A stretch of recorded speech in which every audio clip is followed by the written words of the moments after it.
ปากเซเนาะอยู่ที่นครปากเซส่วนนี้ก็เป็น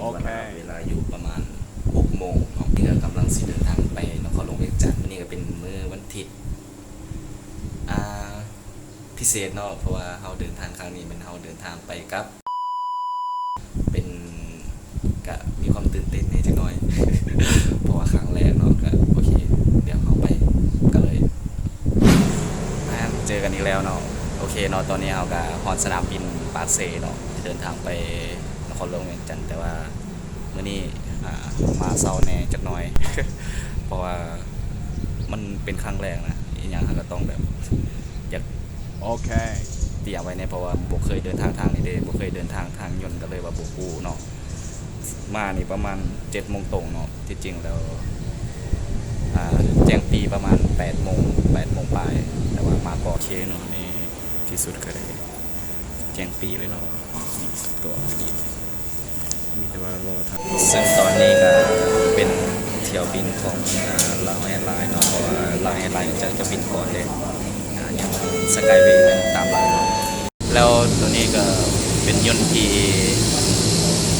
สิขี่กลับเบียงเนาะโอเคเนาะ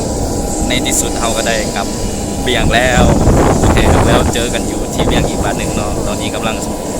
สิขึ้นยนต์เนาะโอเคไป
มาถาเอากระเป๋า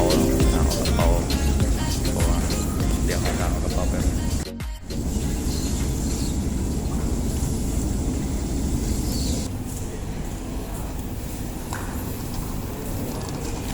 โอเคเนาะคลิปนี้ไว้ซ้ำนี้